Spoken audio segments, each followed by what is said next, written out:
السلام علیکم ورحمۃ اللہ وبرکاتہ۔ کیسی ہیں سب سسٹرز؟ اللہ تعالیٰ آپ سب کو ایمان اور صحت کی بہترین حالت میں رکھے۔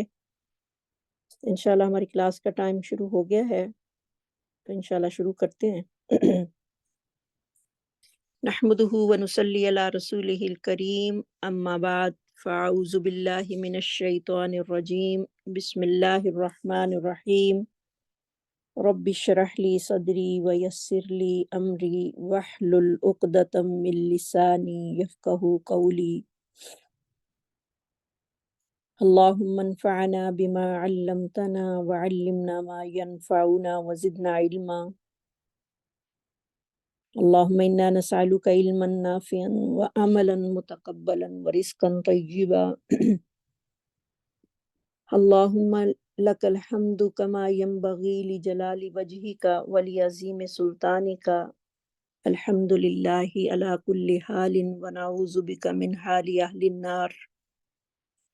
اللہم لک الحمد کلہ ولک الشکر کلہ والیک یرجع الامر کلہ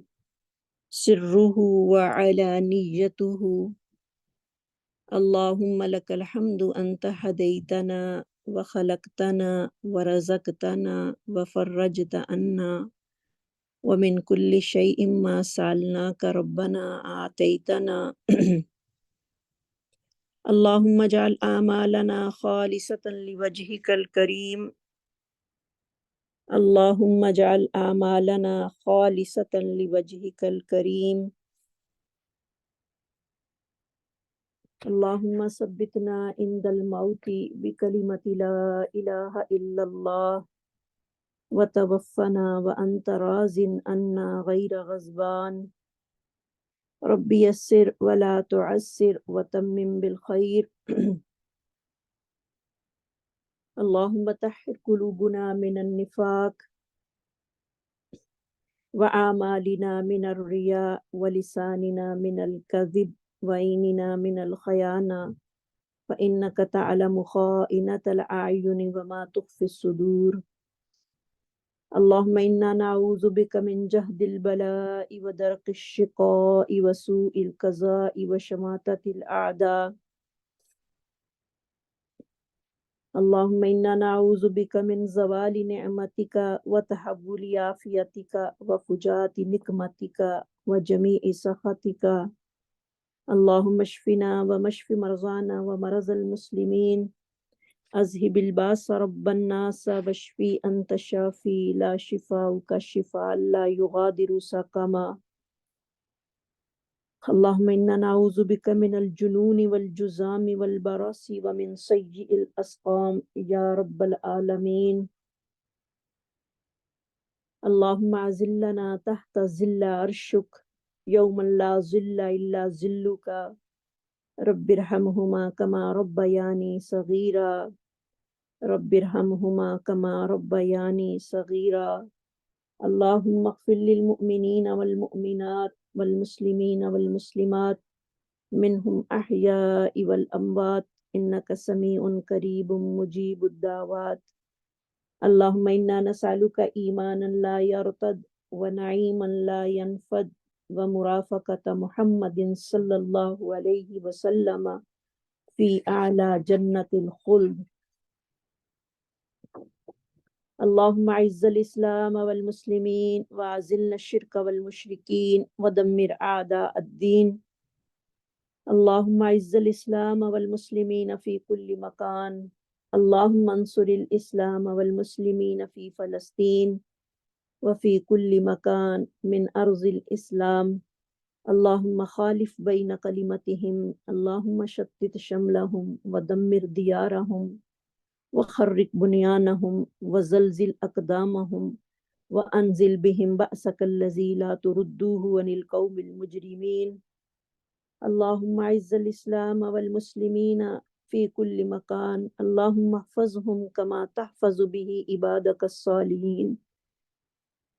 اللهم يا قاضي الحاجات اقض حاجاتنا وكل حاجات المسلمين والمسلمات۔ اللہم آتنا فی الدنیا حسنہ وفی الآخرۃ حسنہ وقنا عذاب النار۔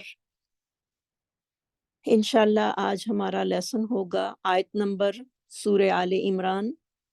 آیت نمبر پارہ نمبر 4، آیت نمبر 181 سے 189 تک۔ لفظی ترجمہ،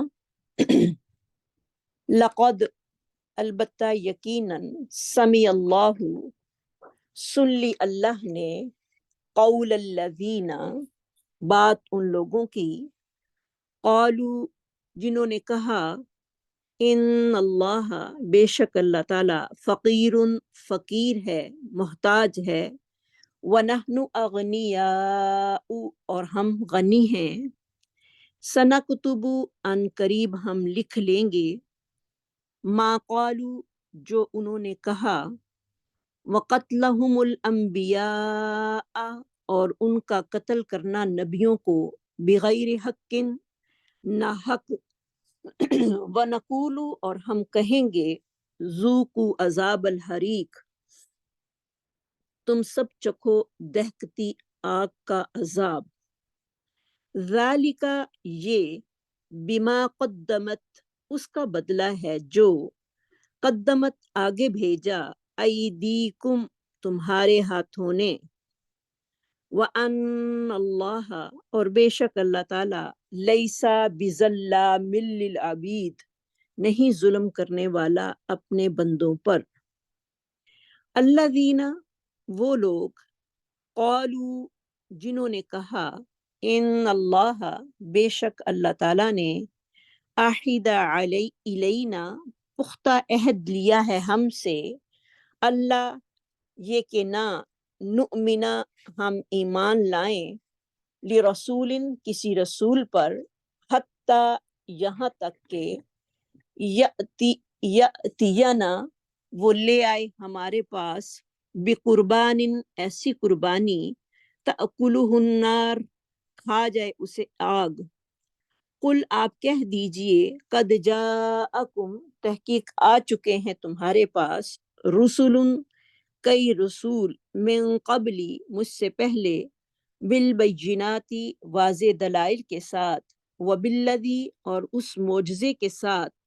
قلتم، جو تم نے کہا ہے، فلما قتلتموہم، پھر کیوں تم سب نے قتل کیا انہیں، ان کنتم صادقین، اگر ہو تم سب سچے،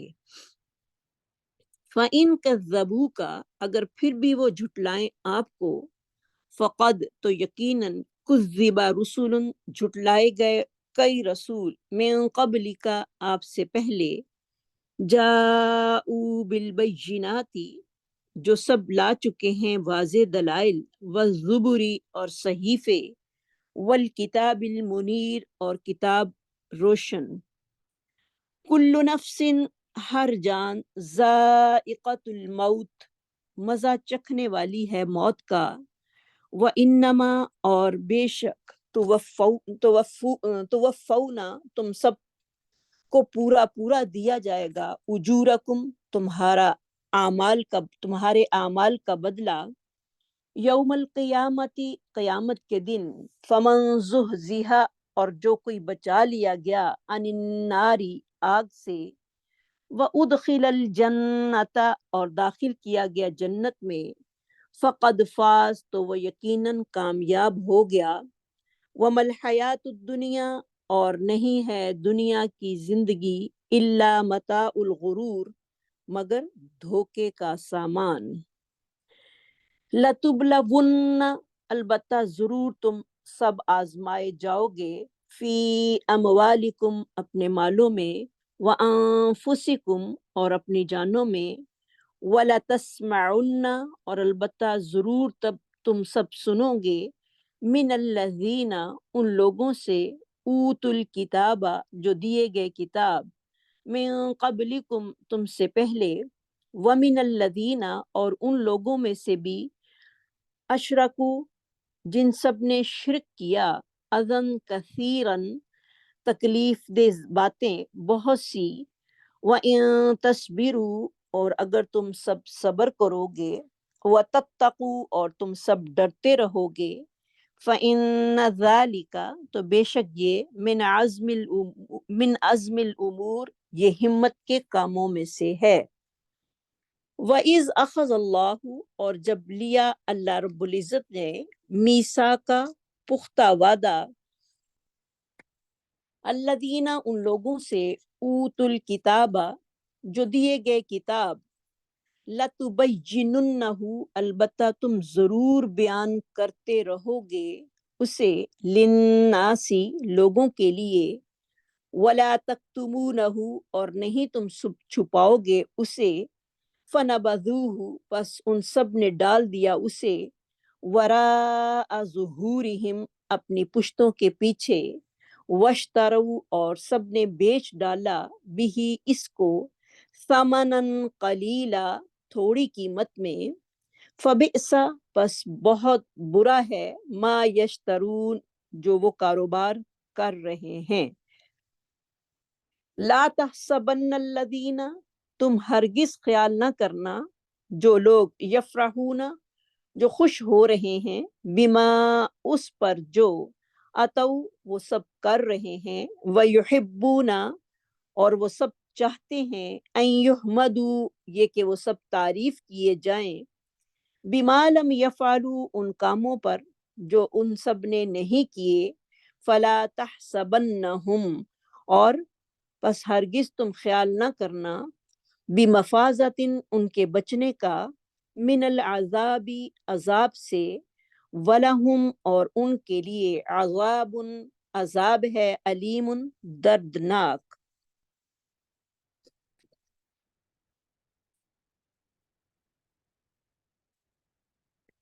وللہ اور اللہ ہی کے لیے ہے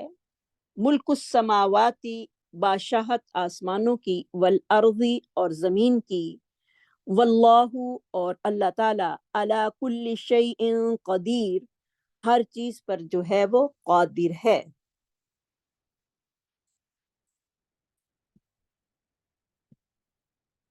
تلاوت الذين قالوا إن الله فقير ونحن أغنياء سنكتب ما قالوا وقتلهم الأنبياء بغير حق ونقول ذوقوا عذاب الحريق ذلك بما قدمت أيديكم وأن الله ليس بظلام للعبيد الذين قالوا إن الله عهد إلينا لرسول حتى يأتينا بقربان تأكله النار قل قد جاءكم رسل من قبلي بالبينات وبالذي قلتم فلم قتلتموه إن كنتم صادقين فإن كذبوك فقد كذب رسل من قبلك جاءوا بالبينات والزبر والكتاب المنير كل نفس ذائقة الموت وإنما توفون أجوركم القيامة فمن زحزح عن النار وأدخل الجنة فقد فاز وما الحياة الدنيا إلا متاع الغرور لتبلغن في أموالكم وأنفسكم ولتسمعن من الذين أوتوا الكتاب من قبلكم ومن الذين أشركوا أذى كثيرا وَإِن تَصْبِرُوا وَتَتَّقُوا فَإِنَّ ذَلِكَ مِنْ عَزْمِ الْأُمُورِ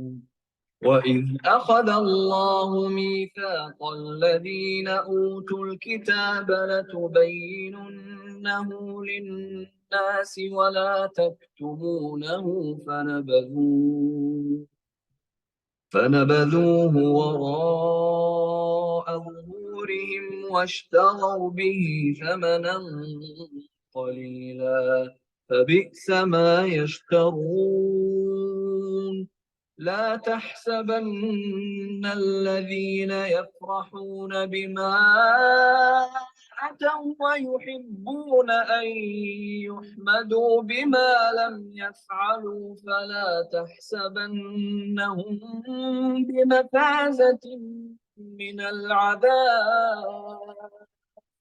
ولهم عذاب أليم ولله ملك السماوات والأرض والله على كل شيء قدير.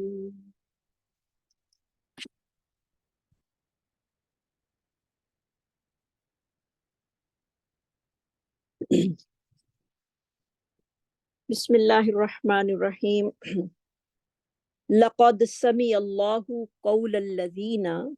تحقیق سن لی اللہ تعالیٰ نے بات ان لوگوں کی، قالو جنہوں نے کہا، ان اللہ بے شک اللہ تعالیٰ، فقیر ونحن اغنیاء کہ بے شک اللہ فقیر ہے اور ہم غنی ہیں. پیچھے ہم آیات میں پڑھ رہے تھے بخل کا بیان، کہ بخل جو ہے وہ کتنی بری عادت ہے، اور بخل کرنے والے کا انجام بھی ہم نے پڑھ لیا تھا کہ جو بخیل ہوگا اس کا انجام جو ہے وہ بہت ہی بھیانک ہوگا، کہ قیامت والے دن بخیل کا مال جو ہے وہ سانپ کی شکل اختیار کر کے اس کے گلے کا توق بن جائے گا. استغفر اللہ. تو یہاں پر اس آیت میں اللہ رب العزت جو ہیں وہ اللہ کے راستے میں خرچ نہ کرنے والوں کا انجام جو ہے وہ ذکر کر رہے ہیں. وہ کیا ہے کہ جب یہ آیت نازل ہوئی، من ذا الذی یقرض اللہ قرضا حسنا فیضاعفہ لہ اضعافا کثیرۃ، سورۃ بقرہ کی آیت نمبر 245 جب یہ نازل ہوئی تو یہودیوں نے کہا، اے محمد صلی اللہ علیہ وسلم، کیا تمہارا رب فقیر ہے جو اپنے بندوں سے قرض مانگتا ہے؟ تو اللہ رب العزت نے اس موقع پر یہ آیت جو تھی وہ نازل کی تھی. تو قول الذین، لقد سمع اللہ قول الذین، تحقیق سن لی اللہ تعالیٰ نے بات ان لوگوں کی، قالو جنہوں نے کہا، ان اللہ فقیر بے شک اللہ تعالیٰ فقیر ہے. فقیر کا روٹ ہوگا فا قاف را، ونحن اغنیاء اور ہم غنی ہیں. غنی کا روٹ ہے غین نون یا. جیسے کہ ہم سب کو پتہ ہے کہ یہود کی بہت ہی بری ہیبٹس کا ذکر جو ہے وہ اللہ رب العزت نے قرآن مجید میں کیا ہے. تو ان کی عادت میں جو تھی وہ سود خوری اور حرام خوری بھی بہت زیادہ پائی جاتی تھی، کیونکہ جس انسان کے اندر حرام خوری کی عادت ہو یا سود خوری کی عادت ہو اور مال کو بڑھانے کی ہوس ہو تو اس انسان میں جو ہے وہ بخل جیسا مرض جو ہے وہ پیدا ہوتا ہے، اور پھر وہ اپنے مال کو زیادہ کرنے کے لیے اللہ کی مخلوق پر جو ہے وہ طرح طرح کے ظلم بھی جو ہے وہ ڈھاتا ہے. اور دولت کا نشہ ایسا برا نشہ ہوتا ہے کہ جب انسان کی آنکھوں پر چڑھ جاتا ہے تو پھر ساری کائنات کے خالق و مالک کی بھی بے ادبی کرنے سے گریز نہیں کرتا. تو یہود جو تھے وہ ایسے نشے میں ڈوبے کہ اپنے رب جو کہ سب کچھ ان کو دینے والا تھا، رب العالمین کو بھی جو تھے وہ فقیر کہنے لگے. استغفر اللہ. کہنے لگے کہ اللہ رب العزت جو ہیں وہ نعوذ باللہ من ذالک فقیر ہیں. تو جیسے کہ حدیث میں آتا ہے تفسیر میں آتا ہے، اب حضرت ابو بکر صدیق رضی اللہ تعالیٰ عنہ جو تھے وہ بیت المدارس میں یہود کے ایک بہت بڑے شخص فخاص نامی عالم کے پاس ایسے وقت تشریف لائے جس وقت ارد گرد لوگوں کا ہجوم تھا اس کے پاس، اور کہنے لگا اور حضرت ابو بکر کہنے لگے اے فخاص، اللہ سے ڈر اور اس کے حق کے ساتھ جو تمہارے پاس لکھا ہوا ہے تورات اور انجیل میں موجود ہے۔ تو فخاص کہنے لگا، یعنی اسے دولت کا بڑا نشہ تھا، بہت ہی رچ آدمی تھا، تو کہنے لگا اے ابو بکر سن، اللہ کی قسم اللہ تعالی ہمارا محتاج ہے، نعوذ باللہ من ذالک۔ کیسے دل لرزتا ہے ایسی بات سن کر یہودیوں کی، اور ہم اس کے محتاج نہیں ہیں، ہم اس کی طرف نہیں گڑ گڑاتے جس طرح وہ ہماری طرف جانب جو ہے وہ عاجزی کرتا ہے، بلکہ ہم تو اس سے بے پرواہ ہیں، ہم غنی ہیں، خوشحال ہیں۔ اگر اللہ رب العزت بھی غنی ہوتا تو ہم سے قرض طلب نہ کرتا، جیسے کہ تمہارا پیغمبر صلی اللہ علیہ وسلم محمد صلی اللہ علیہ وسلم کہہ رہا ہے کہ تمہارا اللہ تو ہمیں سود سے روکتا ہے اور خود سود دیتا ہے، اگر غنی ہوتا تو ہمیں کیوں سود دیتا؟ اس پر حضرت ابو بکر صدیق رضی اللہ تعالیٰ عنہ کو جو تھا وہ بہت غصہ آیا۔ انہوں نے فخاص کے نام پر جو تھا کے منہ پر جو تھا وہ زوردار تماچا جو تھا وہ مارا۔ تو یہودی نے بدلہ لینے کی خاطر جو تھا وہ نبی صلی اللہ علیہ وسلم کے دربار میں حاضر ہوا، اور اس نے حضرت ابو بکر صدیق رضی اللہ تعالیٰ عنہ کے خلاف جو تھا وہ مقدمہ دائر کیا۔ اور جب صدیق اکبر رضی اللہ تعالیٰ عنہ کی زبانی اصل حقائق آپ کے سامنے آئے، کیونکہ حضرت ابو بکر صدیق کے پاس کوئی جو تھا وہ ایویڈنس موجود نہیں تھا، تو آپ صلی اللہ علیہ وسلم جو تھے وہ پریشان تھے کہ اب کیسے فیصلہ کیا جائے، اور قریب تھا کہ آپ صلی اللہ علیہ وسلم جو تھے وہ حکم دیتے کہ آپ بدلہ لے سکتے ہو، لیکن فوراً ہی اللہ تعالیٰ نے یہ آیتیں جو تھیں وہ نازل کر دیں، جس سے یہود کے جھوٹ کا پول جو تھا وہ کھل گیا، اور اللہ تعالیٰ نے یہ آیت جو تھی وہ نازل کی لَقَدْ سَمِعَ اللَّهُ قَوْلَ الَّذِينَ قَالُوا إِنَّ اللَّهَ فَقِيرٌ وَنَحْنُ أَغْنِيَاءُ۔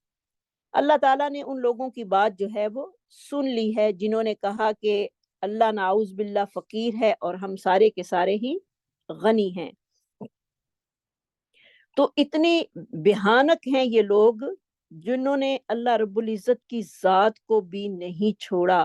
کیونکہ اللہ رب العزت کہہ رہے ہیں نا کہ من ذا الذی یقرض اللہ قرضا حسنا، کون ہے جو اللہ کو قرض حسنا دے، اللہ تعالیٰ اس کو بڑھا چڑھا کر واپس کرے گا۔ تو نعوذ باللہ انہوں نے اللہ رب العزت کی اسی بات کو سود سے جو تھا وہ تعبیر کر لیا کہ اللہ خود جو ہے وہ لوگوں کو کہہ رہا ہے کہ میں بڑھا چڑھا کے تمہیں نعوذ باللہ سود دوں گا، اور ہمیں سود لینے سے روکتا ہے۔ تو یعنی ان کی دلیری دیکھیں کہ انہوں نے اپنے رب پر بھی الزام تراشی کرنے سے جو تھے وہ باز نہیں ہے، اور یہ کتنی بڑی بات ہے اور کیسے دل کو ہلا دینے والی ہیں کہ انسان ہو کر انسانوں کے اندر بھی اس قدر یعنی غرور اور فخر دولت کی وجہ سے پایا جاتا ہے کہ وہ اللہ رب العزت کو بھی بعض اوقات انسان جو ہے وہ نہیں چھوڑتا، اور اس نے اللہ پر جو تھا اتنا بڑا الزام لگایا۔ پھر اللہ تعالیٰ نے یہ آیت اتار دی کہ اللہ تعالیٰ نے ان لوگوں کی بات سن لی ہے جو کچھ انہوں نے کہا۔ پھر کیا ہوگا؟ سَنَكْتُبُ مَا قَالُوا، جلد ہی ہم لکھ لیں گے جو انہوں نے کہا، یعنی جو بات انہوں نے کہی وہ اس سے وہ معافی نہیں طلب کریں گے تو ان کی پکڑ ہوگی۔ سَنَكْتُبُ مَا قَالُوا، کاف تابا اس کا روٹ ہے، ما قالوا جو انہوں نے کہا، وَقَتْلَهُمُ الْأَنْبِيَاءَ اور قتل کیا انہوں نے انبیاء کو، بغیر حق نہ حق، وَنَقُولُ اور ہم کہیں گے، وَنَقُولُ اور ہم کہیں گے، ذُوقُوا چکھو عذاب الحریق جلنے والا عذاب۔ ہا را کاف اس کا روٹ ہوگا حرک سے کہ اب تم جلنے والا عذاب جو ہے وہ چکھو، ان کا انجام جو ہے وہ یہاں پر بتایا جا رہا ہے، کیونکہ مدینہ منورہ میں جو تھی وہ اسلامی حکومت جو تھی وہ صرف اوس اور خزرج جو قبیلے تھے دو مسلمانوں کے، ان تک ہی محدود تھی۔ تو مدینہ کے ارد گرد جو تھے وہ بہت سارے یہودی قبائل جو تھے وہ آباد تھے، ان میں بنو نذیر تھا، بنو قریظہ تھا، خیبر کے یہودی جو تھے وہ بھی موجود تھے، جو مسلسل منافقین مدینہ اور مشرکین مکہ کے ساتھ جو تھے وہ رابطے میں رہتے تھے، یعنی ہر وقت ان کا رابطہ جو تھا وہ رہتا تھا کہ مسلمانوں کو کوئی موقع ایسا نہ ہو جس میں ان کو تکلیف یا نقصان پہنچانے کا ہو اور وہ موقع جو ہے وہ ہمارے ہاتھ سے چھوٹ نہ جائے۔ تو اس لیے ضروری تھا کہ مسلمانوں کی جو ہے وہ شعوری قسم کی تربیت جو ہے وہ کی جائے، تاکہ وہ اپنے ارد گرد کے ماحول سے جو ہیں وہ ہر وقت باخبر رہیں، کیونکہ ان کے ارد گرد جو لوگ رہتے تھے وہ اتنے چال باز اور بری عادات کے جو تھے وہ مالک تھے، اور اتنی بڑی عادات ان کی بری تھی کہ نعوذ باللہ انہوں نے اللہ رب العزت کی ذات کو بھی جو تھا وہ فقیر سمجھا اور خود کو غنی جانا۔ پھر انبیاء کو جو تھا وہ ناحق قتل کیا، جن کے بارے میں آپ سب کو پتہ ہے کہ انہوں نے انبیاء کو جو تھا وہ قتل کیا۔ اور حالانکہ یہود نے ویسے تو یہاں پر مدینہ میں تو کسی نبی کو قتل نہیں کیا، لیکن آپ صلی اللہ علیہ وسلم کی پیدائش سے پہلے حضرت یحییٰ، حضرت زکریا علیہ السلام کا جو تھا وہ دور تھا، اور ان کو جو تھا وہ قتل کیا، اور یہ چیز جو ہے انہی کی طرف منسوب کی جاتی ہے، کیونکہ جو انسان کسی کے غلط کام کرنے پر ناراضگی کا اظہار نہیں کرتا، اپنے دل میں گلٹی فیل نہیں کرتا، دوسرے کا جرم دیکھ کر وہ اس کو اپریشیٹ کرتا ہے، برا محسوس نہیں کرتا، تو وہ گویا کہ انہی کے ساتھ برابر کا شریک ہے۔ کیونکہ یہ لوگ جو تھے اپنے سے پہلے جو یہودی ان کے گزر چکے تھے، ان کے فعل پر انہوں نے مذمت نہیں کی کہ انہوں نے اللہ رب العزت کے بارے میں یہ بات کہی اور انبیاء کو قتل کیا، کیونکہ انبیاء کا قتل کرنا کوئی چھوٹا سا جرم نہیں ہے، اور اللہ رب العزت کی ذات پر الزام تراشی کرنا یہ کتنا بھیانک جرم تھا۔ تو اس پر وہ چیز ان کو بری محسوس نہ ہوئی، بلکہ وہ اس کو اچھا محسوس کرتے تھے۔ تو اسی لیے آپ صلی اللہ علیہ وسلم نے، سنن نبی داؤد کی حدیث ہے، آپ نے فرمایا جب زمین میں کوئی گناہ کیا جاتا ہے تو وہاں پر موجود شخص ان گناہوں کو برا جانتے ہوئے اس کی مخالفت کرے، وہ ایسا ہے جیسے وہ وہاں موجود نہیں، یعنی اگر پاس بھی ہے اور لیکن اسے وہ کام اچھے نہیں لگ رہے تو وہ ان کی مخالفت کر رہا ہے، جو لوگ کام کر رہے ہیں جو کہ شریعت میں موجود نہیں ہیں، تو گویا کہ وہ وہاں پر موجود نہیں۔ اور جو شخص اس مجلس میں خواہ موجود نہ ہو مگر اس گناہ پر وہ رضامندی کا اظہار کرتا ہے، تو وہ غائب ہونے کے باوجود بھی اس مجلس میں حاضر سمجھا جائے گا۔ حدیث کو بہت غور سے سمجھنے والی بات ہے، اور ہمارے لیے اس میں بہت بڑا لیسن ہے کہ دیکھیں ہم معاشرے میں بہت سارے ناجائز کام لوگوں کو کرتے ہوئے دیکھتے ہیں اور خود بھی کرتے ہیں، اور ہمارے گھروں میں بھی ہو رہے ہوتے ہیں، ہمارے بچے بھی کر رہے ہوتے ہیں، لیکن اگر ہم ان چیزوں کو دیکھ کر پریشان نہیں ہوتے اور ان کو برا نہیں سمجھتے بلکہ الٹا ان کو اپریشیٹ کرتے ہیں، تو گویا کہ ہم بھی ان عمل میں شامل ہیں، اگرچہ ہم نے وہ کام کیا نہیں ہے۔ جیسے کہ فار ایگزامپل کہ ہمارے معاشرے میں جو ہیں وہ بہت ساری غلط رسومات جو ہیں وہ جاری ہیں، اور ان رسومات کو ہم بھی پسند کرتے ہیں، ہمارا بھی دل کرتا ہے کہ ان رسموں میں، بے شک اگر وہ ہمارے گھر میں نہیں ہوتی، کسی کے گھر میں ہوتی ہیں، تو فوراً ہم ان میں شامل ہونے کی کوشش کرتے ہیں۔ تو گویا کہ ہم نے ان کو اپریشیٹ کیا ہے اور ہم اس جرم میں برابر کے شریک ہوں گے، یعنی گناہوں میں۔ تو دیکھیں یہ کتنا بڑا لیسن ہے ہم سب کے لیے کہ اگر ہم وہ کام جس سے شریعت نے منع کیے ہوں، خواہ وہ کوئی فیشن ہو یا کسی قسم کا رواج ہو یا کوئی اور چیز ہو جو کہ اللہ کے حکم کے خلاف ہے، جو کہ اسلام کی شریعت کے خلاف ہے، اور لوگ کریں اور ہم بھی ان کو غلط طور پہ جو ہے وہ اپریشیٹ کریں اور پھر ان کا ساتھ دیں، تو گویا کہ ہم اس گناہ میں برابر کے شریک ہیں۔ کیونکہ یہود نے بھی یہی کام کیا تھا، انہوں نے اپنے سے پہلے یہودیوں کے جب واقعات ان کے سامنے آئے کہ انہوں نے یہ بات کہی اور انبیاء کو قتل کیا، تو انہوں نے ان کے اس فعل پر جو تھا وہ برا محسوس نہیں کیا، بلکہ انہوں نے بھی اس کو اپریشیٹ کیا، جس کی بنا پر وہ سارے کے سارے ہی اس گناہ میں ملوث ہیں۔ تو ہمیں اس سے اب بہت زیادہ سبق لینا ہے کہ کوئی ایسی بات اللہ رب العزت ہم سے نہ کروا دے جو کہ اللہ کی شریعت کے خلاف ہو، اللہ رب العزت کے مرضی کے خلاف ہو، اور ہم لوگوں کو دیکھ کر یا اپنے گھر والوں کو دیکھ کر جو ہے اس میں خوشی محسوس کریں اور خود بھی شامل ہوں اور اس کو برا محسوس نہ کریں، چاہے اس کا تعلق کسی لباس سے ہی کیوں نہ ہو یا کسی بھی رواج سے کیوں نہ ہو۔ بعض دفعہ کچھ لوگ ایسا لباس زیب تن کر لیتے ہیں جو کہ بہت ہی معیوب قسم کا لباس ہوتا ہے، جس میں انسان جو ہے وہ پورا برہنہ نظر آ رہا ہوتا ہے۔ فار ایگزامپل جیسے کہ کسی نے کوئی ساڑی پہنی ہے اور اس میں وہ ننگا ہو رہا ہے، اس کی بازو ننگی ہیں، اس کا پیٹ نظر آ رہا ہے، تو ہم اس کی جھوٹی تعریف کر دیں کہ تم بہت اچھی لگ رہی ہو، کہ تم پیاری لگ رہی ہو اس میں، تو گویا کہ ہم نے اسے اپریشیٹ کر کے جتنا گناہ اس کو مل رہا ہے اتنا ہم بھی اس گناہ میں شامل ہیں، اگرچہ ہم نے وہ کام نہیں بھی کیا۔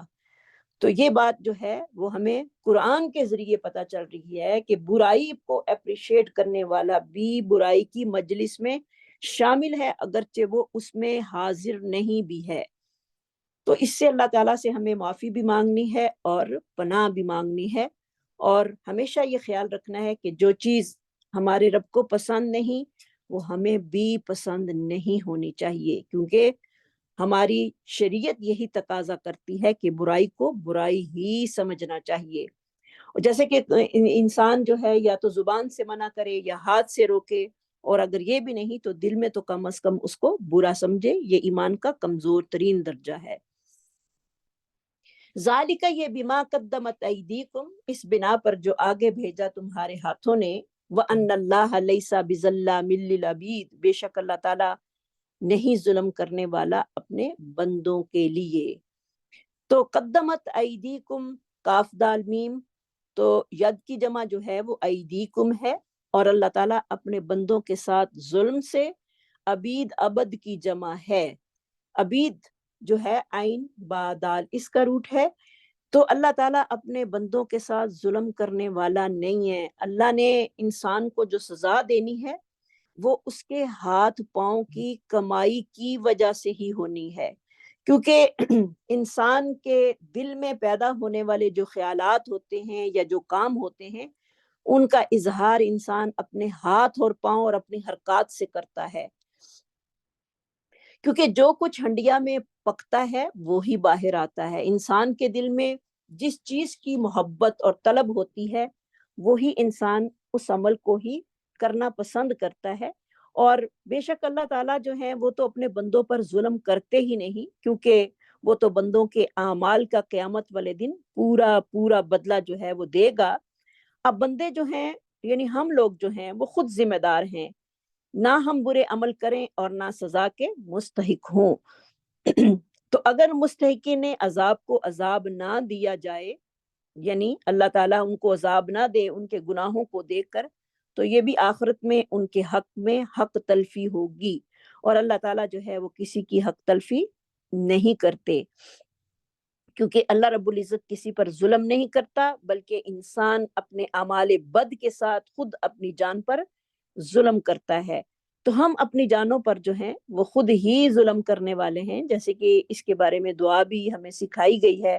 کہ ربنا ظلمنا انفسنا، کیونکہ حضرت آدم علیہ السلام نے بھی سب سے پہلے یہی اس چیز کا جو تھا وہ اقرار کیا تھا کہ اے رب ہم ظلم کر بیٹھے ہیں اپنی جانوں پر، اور اگر تو نے معاف نہ کیا تو ہم گھاٹا پانے والوں میں سے ہو جائیں گے۔ الذین قالوا ان اللہ عہد الی، قالوا ان اللہ عہد الینا الا نؤمن لرسول،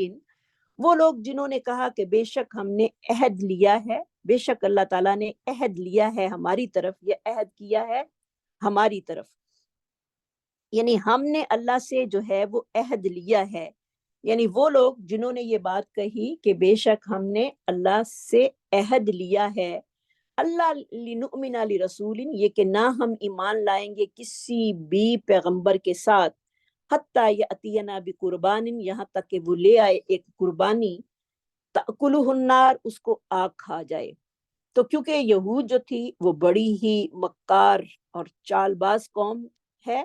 اور ہمیشہ سے وہ نبی صلی اللہ علیہ وسلم کی تکذیب جو تھے وہ مختلف اس کے لیے بہانے اور ہیلے جو تھے وہ تلاش کرتے تھے، تو انہوں نے یہود مدینہ نے بھی جو تھا، کیونکہ آپ صلی اللہ علیہ وسلم مدینہ میں جب ہجرت کر کے آئے تو وہاں پر سارے یہودی ہی آباد تھے، اور مدینہ یہودیوں کا ہی علاقہ تھا، تو آپ صلی اللہ علیہ وسلم کی کی تکذیب کرنے کے لیے انہوں نے یہ ہیلا جو تھا وہ پیش کیا، یعنی بہانہ بنایا کہ اگر آپ صلی اللہ علیہ وسلم اگر اللہ کے سچے نبی ہوتے تو آپ صلی اللہ علیہ وسلم کو وہ معجزہ یعنی آگ کا صدقات کو جلانا جو ہے وہ ضروری ہوتا، یعنی آگ آتی اور صدقات کو کھا کر چلی جاتی، جیسا کہ سابقہ انبیاء کے زمانے میں جو تھا یہی طریقہ رائج تھا کہ صدقات کو جو تھا وہ پہاڑوں پر یا کھلے میدانوں میں جو تھا وہ رکھ دیا جاتا تھا اور آگ ان کو جلا دیتی، اور آگ کا جلانا ہی جو تھا وہ شرف قبولیت جو تھا وہ سمجھا جاتا تھا۔ تو یہود مدینہ نے جو تھا وہ اسی باطل اور بے بنیاد عقیدے کو جو تھا وہ یہی بنایا کہ ہم نے تو اللہ تعالیٰ سے عہد لیا ہے کہ جب تک محمد صلی اللہ علیہ وسلم کو یہ معجزہ نہ دکھائیں گے اس وقت تک ہمیں محمد صلی اللہ علیہ وسلم یہ معجزہ نہ دکھائیں گے اس وقت تک ہم آپ صلی اللہ علیہ وسلم کی رسالت کو قبول نہیں کریں گے، کیونکہ یہ تو پہلے نبیوں کے معجزات تھے جو کہ انہوں نے مطالبہ کیا کہ جب تک یہ صدقات جو مسلمانوں کے ہوتے ہیں کوئی آگ آئے اور اس کو کھا کر چلی جائے، کیونکہ پہلے دور میں یہ چیز ہوتی تھی، جیسے کہ نبی صلی اللہ علیہ وسلم سے قبل جب بھی کوئی نبی قربانی یا صدقہ پیش کرتا، جیسے کہ حابیل اور قابیل کے بارے میں بھی مشہور ہے نا کہ ان کی ایک کی قربانی جو تھی وہ قبول ہو گئی اور دوسرے کی قربانی قبول نہ ہوئی، تو وہ یہی طریقہ تھا کہ آسمان سے آگ آتی تو وہ اس صدقے کو یا قربانی کو جلا کر راکھ کر دیتی، تو جس سے پتہ چلتا کہ یہ چیز جو ہے وہ قبول ہو گئی ہے۔ نبی صلی اللہ علیہ وسلم فرماتے ہیں کہ سابقہ انبیاء اکرام میں سے ایک نبی نے جہاد کیا اور اس نے اپنی قوم سے کہا کہ میرے ساتھ وہ شخص نہ جائے جس نے کسی عورت سے نکاح کیا ہو لیکن اس کے ساتھ اس نے جماع نہیں کیا، اور وہ شخص بھی میرے ساتھ نہ جائے جس نے چند مکان بنائے ہوں لیکن ابھی ان کی چھتیں وغیرہ نہ ڈالی ہوں، اور نہ ہی میرے ساتھ وہ شخص جائے جس نے حاملہ بکریاں یا اونٹیاں خریدی ہوں اور ان کے جننے کا وہ منتظر ہو۔ العرض اس نبی نے جنگ کی اور نماز عصر کے وقت یا عصر کے وقت کے قریب ایک بستی کے نزدیک پہنچے تو اس نبی نے سورج سے کہا علیہ السلام، وہ کون سے نبی تھے لیکن ان کے نام کو کوئی مینشن نہیں کیا گیا کسی بھی تفسیر میں، یہ بخاری کی روایت میں سے ہے۔ اس نبی نے سورج سے کہا کہ تو معمور ہے اور میں بھی معمور ہوں، یہ کوئی عام حدیث نہیں ہے، بہت اوتھینٹک حدیث ہے۔ پھر اللہ تعالیٰ سے دعا کی کہ یا اللہ اس سورج کو اپنے حکم سے روک دے، سورج جو تھا وہ روک دیا گیا، یہاں تک کہ اللہ تعالیٰ نے اس نبی کو جو تھی وہ فتح نصیب کی۔ پھر اس نبی نے مال غنیمت جمع کیا، آگ اسے جلا ڈالے لیکن آگ نے اسے نہ جلایا، یعنی آگ جو تھی وہ اس مال غنیمت کو جلا کر نہ گئی۔ اس پر نبی نے علیہ السلام جو بھی کوئی نبی تھا اس نے اپنی قوم کو مخاطب ہو کر کہا کہ تم میں خیانت واقع ہوئی ہے، یعنی تم نے کوئی چیزیں چوری کی ہیں، لہٰذا اس وجہ سے آگ جو ہے اس نے چیزوں کو نہیں جلایا، لہٰذا ہر قبیلے کا ایک آدمی مجھ سے بیعت کرے۔ ایک آدمی کا ہاتھ اس نبی کے ہاتھ کے ساتھ جو تھا وہ چپک گیا، چنانچہ اس نبی نے کہا کہ خیانت تم لوگوں میں واقع ہوئی ہے، لہٰذا تمہارا قبیلہ مجھ سے بیعت کرے۔ جب بیعت ہوئی تو 2 یا 3 آدمیوں کے ہاتھ جو تھے وہ اس نبی کے ہاتھ کے ساتھ جو تھے وہ چپک گئے۔ نبی نے کہا تم نے خیانت کی ہے۔ پھر وہ لوگ گائے کے سر کے مثل سونا لائے اور اسے مال غنیمت میں رکھا، تب آگ آئی اور اسے جلا ڈالا، یعنی وہی چیز جو انہوں نے چرائی تھی وہی دوبارہ لا کر رکھی، یا اس کے بدل میں وہ سونا لائے اور وہ رکھا اور آگ آئی اور اس کو جلا ڈالا۔ لیکن اللہ رب العزت کا کتنا بڑا احسان ہے امت محمدیہ پر کہ اللہ تعالیٰ کو ہماری کمزوری اور عاجزی کا پتہ تھا، اس نے ہمارے لیے غنیمت اور صدقات کو ہمارے لیے حلال کر دیا ہے، یعنی ہماری جو صدقات ہیں وہ جلتے نہیں ہیں بلکہ امت محمدیہ کے لیے یہ ایک بہت بڑا انعام ہے۔ ہمیں اس نعمت پر اللہ کا شکر ادا کرنا چاہیے کہ ہمارے مال زکوٰۃ اور صدقات جو ہیں وہ آسمانی آگ کے نظر نہیں ہوتے بلکہ وہ مسلمان فقراء اور مساکین میں تقسیم کر دیے جاتے ہیں، یعنی لوگ اس سے جو ہیں وہ فائدہ اٹھاتے ہیں، جبکہ اس سے پہلے کوئی آدمی جو تھا وہ مال غنیمت سے اور صدقات سے فائدہ نہیں اٹھا سکتا تھا۔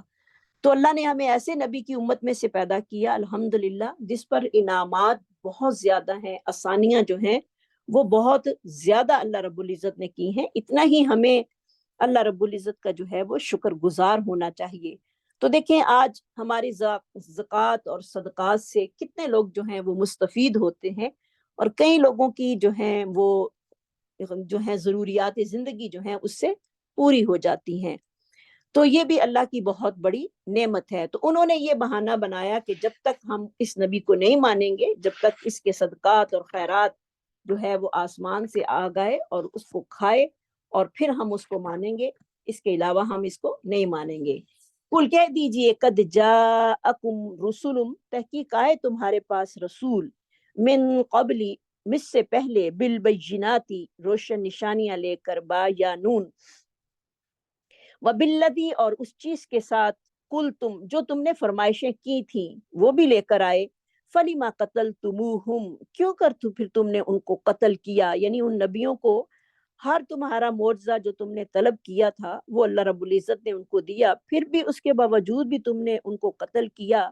کیوں قتل کیا؟ ان کنتم صادقین، اگر ہو تم اپنے معاملے میں سچے۔ تو کیونکہ یہود مدینہ نے آپ صلی اللہ علیہ وسلم سے آگ کا مال جو ہے یا مال صدقہ جلانے کا معجزہ جو تھا وہ اپنے اسی کا بہانہ بنا کر جو تھا وہ طلب کیا، کیونکہ اگر ان کو یہ معجزہ مل بھی جاتا تو پھر بھی یہودیوں کے جو سردار تھے، جیسے کہ کعب بن اشرف تھا اور اس کے ساتھی تھے جو بہت ہی کٹر تھے اس میں یہودیت میں، تو کبھی بھی وہ نبی صلی اللہ علیہ وسلم کی رسالت کو قبول نہ کرتے۔ تو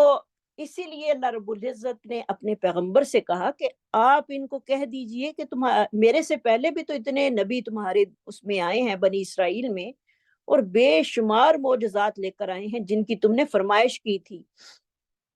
لیکن تم نے پھر بھی ان کی رسالت کو قبول نہ کیا اور بغیر جرم کے ان نبیوں کو جو تھا وہ قتل بھی کر دیا۔ اور اگر تم اپنے دعوے میں سچے ہوتے تو معجزہ دیکھنے کے بعد ان کو قتل نہ کرتے بلکہ ان پر ایمان لے کر آتے۔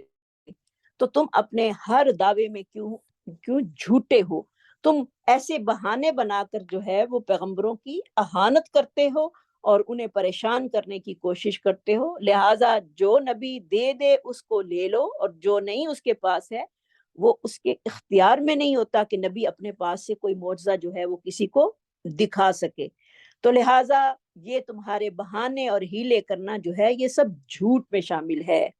فَإِن كَذَّبُوكَ، اگر وہ جھٹلائیں اے پیغمبر تجھ کو، کاف ذابا اس کا روٹ ہوگا، فقد کذب رسل من قبلک، تحقیق جھٹلائے گئے اے پیغمبر آپ سے پہلے بھی، جاؤ بالبینات، آئے وہ روشن نشانیاں لے کر، والزبر، اور صحیفے لے کر، والکتاب المنیر، اور روشن کتابیں لے کر، زابارا اس کا روٹ ہوگا زبر کا، اور کتاب المنیر نون واو را اس کا روٹ ہے۔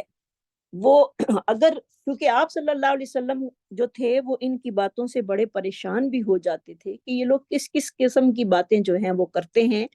اور پھر اتنی باتیں کرنے کے باوجود آپ کی رسالت پر ایمان بھی نہیں لاتے۔ تو آپ صلی اللہ علیہ وسلم کو بڑے پیارے انداز میں اللہ رب العزت نے تسلی دیتے ہوئے کہا کہ اگر یہ آپ کو جھٹلاتے ہیں، آپ کا کہنا نہیں مانتے، آپ کی باتوں کا انکار کرتے ہیں، تو کوئی بات نہیں، آپ سے پہلے پیغمبروں کے ساتھ بھی انہوں نے یہی کچھ کیا تھا، ان کے پاس صحیفے بھی تھے، ان کے پاس روشن کتابیں بھی تھیں، ان کے پاس واضح معجزات بھی تھے۔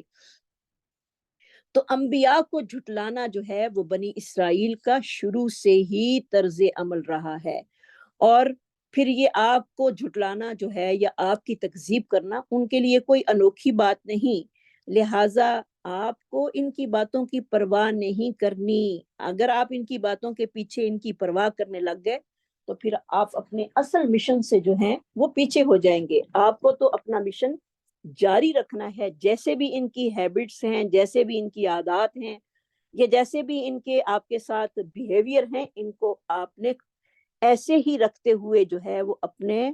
دین کو، اپنے جو آپ کا مقصد ہے اس کو فوکس کرتے رہنا ہے، اپنے دین کو جو ہے وہ پروان چڑھانا ہے، کیونکہ ایک مبلغ کو جو ہے وہ دوران تبلیغ مشکلات کا سامنا جو ہے وہ کرنا پڑتا ہے، اور اگر وہ لوگوں کی پرواہ کرتے ہوئے یعنی یہ چیز چھوڑ دے تو وہ دین کو جاری نہیں رکھ سکتا، بلکہ وہ بالکل پرواہ نہ کرتے ہوئے اپنے پختہ عزم کے ساتھ دین حق کی تبلیغ کو جو ہے وہ جاری رکھے گا۔ یہ ہر مبلغ کے لیے، ہر دین پہنچانے والے کے لیے ایک سبق ہے کہ اگر ہم لوگوں کی باتوں کو دیکھیں کہ لوگ ہمیں باتیں کریں گے تو پھر تو ہم دین کی ایک بات بھی نہیں کسی کو سنا سکتے، نہ پڑھ سکتے ہیں، نہ کر سکتے ہیں۔ نہیں، ہمیں لوگوں کی پرواہ نہیں کرنی، بلکہ اپنے رب کے دین کو جو ہمیں پتہ ہے اس کو من و عن پہنچانا ہے۔ اگر لوگوں کی باتیں ہم لے کر بیٹھ جائیں تو ایک بات بھی حق کی ہم کسی کو بتا نہیں سکتے۔ ہمیں حق کو چھپانا نہیں، یہودیوں والی عادت کو اپنانا نہیں، بلکہ حق جو ہے وہ بتانے میں شرم بھی محسوس نہیں کرنی چاہیے۔ آگے اللہ رب العزت یہی آگے اس کی تفسیر کر رہے ہیں، ہمیں بتا رہے ہیں کل نفس ذائقۃ الموت، ہر جان جو ہے وہ موت کا ذائقہ چکھنے والی ہے۔ ذائقہ جو ہے وہ ذوق سے ہے، ذا واو قاف، یعنی ہر انسان جو دنیا کی محبت میں گرفتار ہے، جیسے کہ یہود جو تھے وہ دنیا کی محبت میں گرفتار ہونے کی وجہ سے جو تھے وہ صراط مستقیم سے دور تھے، تو اس لیے آگے اللہ رب العزت ہمیں بتا رہے ہیں کہ یہ دنیا جس کے پیچھے ہم مرے جا رہے ہیں اور جس کے پیچھے ہم سارا دن دھوکے میں پڑے ہوئے ہیں، یہ جلد ختم ہونے والی ہے، اور تاکہ انسان جو ہے وہ دھوکے میں آ کر آخرت کو نہ، جو آخرت نہ ختم ہونے والی ہے اس زندگی کو برباد نہ کر لے۔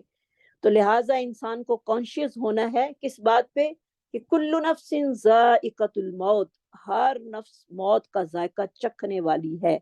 یعنی کسی نے چکھ لیا اور کسی نے اس کو چکھنا ہے، کیونکہ انسان عام طور پر اللہ رب العزت کی نافرمانی جو کرتا ہے، جس پر وہ دلیر ہوتا ہے، وہ یہی بات اس کو دلیر کرتی ہے کہ اسے دنیا کی زندگی بہت ہی پسند ہے، وہ دنیا کی زندگی اور اس کی چاہتوں میں جو ہے وہ مرغوب ہوتا ہے، اور اصل حقیقت سے جو ہے وہ غافل ہے کہ یہ دنیا 4 دن کی ہے، اس کے بعد یہ ختم ہو جانی ہے، چاہے وہ کوئی کتنا بھی امیر ہے یا کوئی کتنا بھی غریب ہے، ہمیشگی تو کسی کے لیے بھی نہیں، نہ امیر کے لیے اور نہ ہی غریب کے لیے۔ تو کیوں نہ انسان اور اس کا ختم ہو جانا جو ہے وہ ایک اٹل حقیقت ہے، یعنی اس نے ختم ہو جانا ہے، نہ تو ہمیشہ خوشحالی اس کے پاس رہنی ہے اور نہ ہی غمی اس کے پاس جو ہے وہ ہمیشہ رہنی ہے۔ اور موت ایک ایسی اٹل حقیقت ہے جس سے کسی انسان کو بھی مفر حاصل نہیں ہے، کوئی انسان اس سے بھاگ ہی نہیں سکتا کہ کوئی کہے کہ میں تو بھاگ کر وہاں چھپ جاؤں گا، مجھے موت نہیں آئے گی، نہیں۔ اور اسی چیز کا اگر ادراک انسان کرے تو پھر وہ صراط مستقیم میں آنے والی ہر تکلیف کو، صبر کو، استقامت سے جو ہے وہ برداشت کر سکتا ہے۔ جب اسے پتہ ہے کہ میں نے مرنا ہی مرنا ہے اور مجھے اس مٹی میں جانا ہی جانا ہے، تو پھر یہ چیزیں جو ہیں انسان کے دل میں سے دنیا کی محبت کو کم کرتی ہیں۔ دنیا کی محبت کو کم کرنے والی چیز کیا ہے؟ موت ہے۔ انسان اپنی موت کو ہر وقت جو ہے وہ یاد رکھے، بڑا اہم پوائنٹ ہے یہ کہ صراط مستقیم میں آنے والی جو تکلیفیں ہیں ان کو صبر اور استقامت سے برداشت کرے، کیونکہ انسان کو پتہ ہے کہ وہ اس دنیا سے اسے جانا ہی جانا ہے، لہٰذا اگر 4 دن وہ تھوڑی تکلیف برداشت کر لے گا تو ہمیشہ کی خوشیاں اس کا مقدر بن جائیں گی۔ تو اسی لیے اللہ رب العزت ہمیں بتا رہے ہیں کہ ہر ذی روح کو موت کا مزہ چکھنا ہے، ہر ذی روح کو موت کا مزہ چکھنا ہے۔ اور پھر جیسے کہ نبی صلی اللہ علیہ وسلم کا فرمان ہے، اکثروا ذکر حازم لذات الموت فإنه لم يذكره أحد في ضيق من العيش إلا وسعه عليه، لذتوں کو ختم کر دینے والی چیز یعنی موت کو زیادہ سے زیادہ یاد کرو، کیونکہ جو شخص بھی اسے یاد کرتا ہے اللہ تعالیٰ اسے خوشحال بنا دیتا ہے۔ سبحان اللہ۔ تو دیکھیں، آج ہم موت کو یاد کریں یا موت کی کوئی باتیں پڑھ لیں ہم تو ہمیں انزائٹی ہونے لگ جاتی ہے اور ہمیں پریشانی لگ جاتی ہے۔ تو جیسے کہ حضرت عمر فاروق سے مروی ہے کہ نبی صلی اللہ علیہ وسلم سے ایک انصاری نے سوال کیا کہ مومنوں میں سے زیادہ عقل مند کون ہے؟ آپ صلی اللہ علیہ وسلم نے فرمایا ان میں سے سب سے زیادہ موت کو یاد کرنے والا اور موت کے بعد آنے والے مراحل کے لیے سب سے زیادہ تیاری کرنے والا ہی عقل مند ہے۔ اور آج ہمارے ہاں عقل مند کون ہے؟ جس کو ہم عقل مند سمجھتے ہیں، جس کو کمانا آنا آتا ہو، جس کو دنیا کی ہر اونچ نیچ کا پتا ہو، چاہے وہ آخرت سے کتنا ہی غافل ہے، نمازیں نہیں پڑھ رہا، کچھ بھی اسے پتا نہیں، لیکن ہم اسے بہت عقل مند سمجھتے ہیں کہ یہ بات کرتا ہے تو بڑی عقل والی کرتا ہے، اگرچہ وہ موت کی اس کے پاس ایک زیرو بھی تیاری نہیں، نماز سے وہ دور ہے، قرآن سے وہ دور ہے، اسے کچھ پتا نہیں، لیکن ہم پھر اس کو بڑا عقل مند سمجھتے ہیں کہ اس کو دنیا کے معاملات جو ہیں وہ بڑے اچھے نپٹانے آتے ہیں۔ عقل مند وہ نہیں، عقل مند وہ ہے جو کہ موت کے بعد آنے والے مراحل کے لیے سب سے زیادہ تیاری کرنے والا ہے، کیونکہ موت کے بعد آنے والے جو مراحل ہیں وہ تو بڑے گھٹن ہوتے ہیں، بڑے کٹھن مراحل ہیں، بہت سخت ہیں۔ تو اس کے باوجود بھی انسان کو حقیقت کا پتہ ہے کہ بعد والے آنے والا ہر لمحہ جو ہے وہ دنیا کے لمحوں سے بہت زیادہ سخت ہے۔ اللہ ہم سب کے لیے آسانیاں کر دے۔ تو نبی صلی اللہ علیہ وسلم کا فرمان ہے کہ انسان کی عمر زیادہ ہونے کے ساتھ ساتھ دو چیزیں اور بھی زیادہ ہوتی ہیں، ایک تو مال کی محبت اور دوسرا درازی عمر کی خواہش۔ جس کی عمر زیادہ ہو جاتی ہے اسے اور بھی خواہش ہوتی ہے کہ میری عمر اور بھی لمبی ہو۔ موت کا وقت کسی بھی نیک یا بد کو جو ہے وہ معلوم نہیں کہ کس وقت اس نے ختم ہو جانا ہے، کیونکہ اس کا علم صرف اللہ رب العزت کے پاس ہے۔ لیکن شریعت مطہرہ نے ہمیں دو انسانوں کی یعنی کافر اور مسلمان کی موت کی کچھ علامتیں جو ہیں وہ بتائی ہیں، جیسے کہ مسلمان کی موت جو ہے وہ کیسے آتی ہے، یہ چیزیں ہمارے نوٹ کرنے والی ہیں اور دماغوں میں بٹھانے والی، دل پہ لکھنے والی ہیں۔ تو نیک اور صالح آدمی کی جب موت ہوتی ہے اس کی کیفیت کیسے ہوتی ہے، جس کو اللہ رب العزت سورۃ فجر میں جو ہیں وہ آیت نمبر 30 میں بیان کرتے ہیں، یا ایتھا النفس المطمئنہ ارجعی الی ربک راضیۃ مرضیہ فادخلی فی عبادی وادخلی جنتی، اے اطمینان والی روح بس واپس چل اپنے رب کی طرف راضی خوشی، جب اللہ تعالیٰ بھی تجھ سے راضی ہے، اور پھر داخل ہو جا میرے خاص بندوں میں اور داخل ہو جا میری جنت میں۔ اللہم اجعلنا منہم، اللہ ہمیں انہی خوش نصیب لوگوں میں سے کرنا کہ جب ہماری موت کا وقت آئے تو ہمیں دور سے ندا آئے کہ یا ایتھا النفس المطمئنہ، جب ہم اللہ کے فیصلوں پر، اللہ کے ہر کام پہ، اللہ کی شریعت پہ مطمئن ہوں گے تو پھر ہی نفس مطمئنہ بنیں گے۔ کہ اگر ہمارے دل کے اندر کھبتلی بچی رہی کہ یہ کام مجھے کرنا ہے، اللہ نے منع کیا، یہ کیوں منع کیا ہے اللہ نے، تو پھر مطمئنہ نفس ہم نہیں بن سکتے۔ نفس مطمئنہ بننے کے لیے بڑی محنت کرنی پڑتی ہے۔ تو نیک اور صالح آدمی کی روح قبض کرتے ہوئے فرشتے جو ہیں ان پر سلامتی بھیجتے ہیں اور جنت کی بشارت دیتے ہیں۔ سبحان اللہ۔ اور نبی صلی اللہ علیہ وسلم نے فرمایا کہ مومن کی موت کی علامت کیا ہے؟ جب مومن کے موت کیا وقت آتا ہے تو اس کی پیشانی پر پسینہ آتا ہے، تو یہ بھی ایک اس کے مومن ہونے کی نشانی کا پتہ چلتا ہے۔ اس کے باوجود جو کافر ہے اس کی موت کا نقشہ بھی قرآن مجید میں اسی طرح کھینچا گیا ہے، جیسے کہ سورۃ محمد کی آیت نمبر 27 میں آتا ہے، فَكَيْفَ إِذَا تَوَفَّتْهُمُ الْمَلَائِكَةُ يَضْرِبُونَ وُجُوهَهُمْ وَأَدْبَارَهُمْ، ان کی کیسی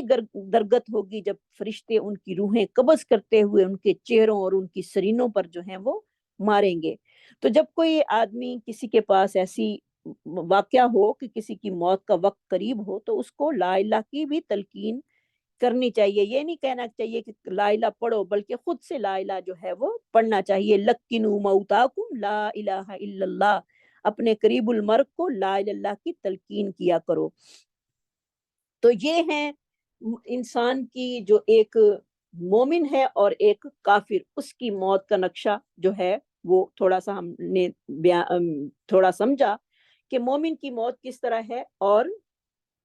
کافر کی موت جو ہے وہ کس طرح ہے۔ اور پھر انسان جب فوت ہو جاتا ہے تو پھر میت کی تیاری میں جلدی کرنی چاہیے، اس کو غسل دینا، کفن دینا، نماز جنازہ پڑھانا، دفن کرنا،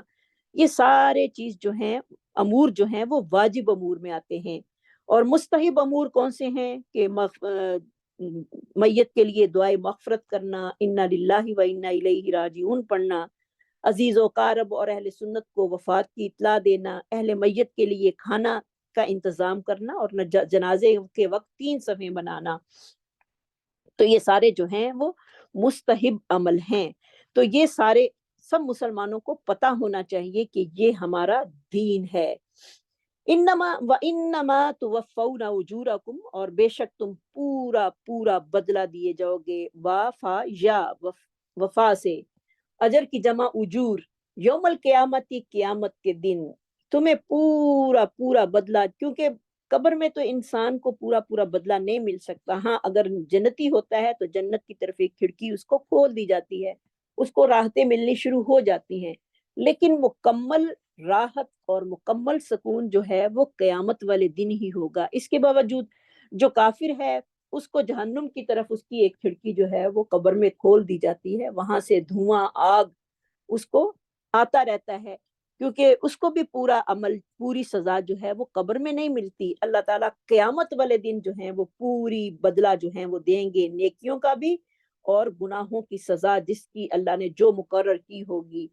فمن زحزیا، پس جو کوئی بچا لیا گیا اس دن، زاہا اس کا ربائی میں روٹ چلا جائے گا، چار اس کے لفظ جو ہیں وہ روٹ میں ہوں گے، زاہا زہ ان الناری آگ سے، وادخل الجنت اور وہ داخل کر دیا گیا جنت میں، فقد فاز تو تحقیق وہ کامیاب ہو گیا۔ اب کامیابی ہمیں پتہ چل رہی ہے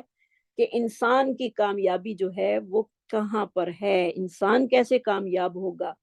دنیا میں کامیابی کا کوئی سرٹیفکیٹ دنیا میں نہیں ہے کہ یہ بندہ کامیاب ہے۔ کامیابی تو حقیقت میں آخرت کی کامیابی ہے، وہ جو جہنم کی آگ سے آزاد ہو کر جنت میں چلا گیا،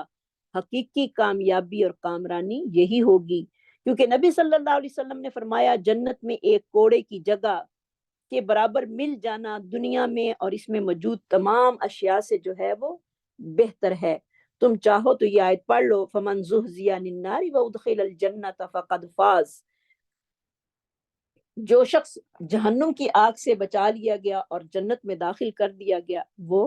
کامیاب ہے۔ اللہم انا نسألک الجنت الفردوس الاعلی بغیر حساب۔ تو نبی صلی اللہ علیہ وسلم نے فرمایا جو شخص آگ سے آزاد ہونا اور جنت میں داخلہ چاہتا ہے، اسے چاہیے کہ اس کی موت لا الہ الا اللہ کی شہادت دیتے ہوئے اور آخرت پر یقین کے ساتھ آئے اور لوگوں کے ساتھ ویسا ہی سلوک کرے جیسا سلوک وہ اپنے لیے پسند کرتا ہے۔ تو اس لیے انسان کو اپنی استقامت کی دعائیں بھی جو ہیں وہ کرتے رہنا چاہیے کہ اللہ ہمیں موت کے وقت کلمہ جو ہے وہ نصیب فرمانا اور کلمے والی یقین والی موت نصیب کرنا کہ واقعی ہم یقین کے ساتھ اس دنیا سے جائیں کہ ہمارا رب جو ہے وہ ہم نے اپنے رب سے ملاقات کرنی ہے، اور رب کی ملاقات کا یقین، جنت کا یقین، اپنے گناہوں سے ڈر اور اس سے استغفار کرنی، یہ ہمارا یقین ہونا چاہیے کہ جب تک ہم دنیا میں اللہ سے معافی نہیں مانگیں گے وہ معافی ہو نہیں سکتی۔